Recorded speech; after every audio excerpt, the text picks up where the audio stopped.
Who is holding up this Ukraine ceasefire summit? Is it Putin or is it Zelensky? Well, I think it's, that one is, as you know, we've been working on a lot of these deals. We've closed every single one of them all throughout the world, and that's the last of them. And they're losing, Peter, about 6, maybe even 7,000 soldiers every single week. Russia, as you know, lost almost 25,000 over the last month and a half, and Ukraine lost just a small number fewer. It's a lot of people are dying, and I think we're getting very close. And we're going to be announcing later on. We're going to have a meeting with Russia.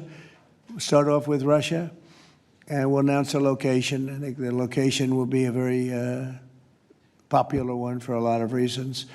But we'll be announcing that a little bit later. I just don't want to do it now because of the importance of what we just did. And a follow-up, are you surprised that Zelensky hasn't figured out by now, in years of war, how to deal with you and to deal with Putin without needing permission to make concessions from his parliament or from a national referendum? Well, he's going out and getting what he needs. You know, he's not authorized to do certain things. I said, well, you're going to have to get it fast because, you know, we're getting very close to a deal.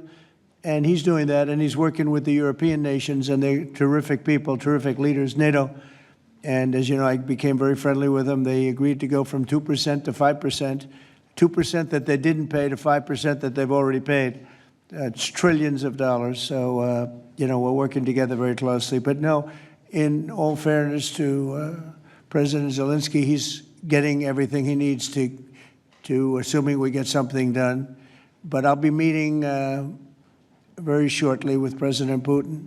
It would have been sooner, but I guess there's security arrangements that, unfortunately, people have to make. Otherwise, I'd do it much quicker. He would too. He'd like to meet as soon as possible. I agree with it. But we'll be announcing that very shortly, okay? And location. Please.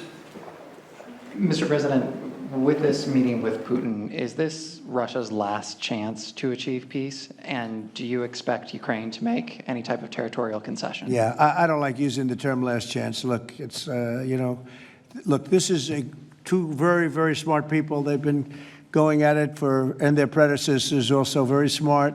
They've been going at it for 35 years. It's tough. And, you know, when those guns start going off, it's awfully tough to get them to stop. It really does. It's a war that should have never happened. It would have never happened if I were president.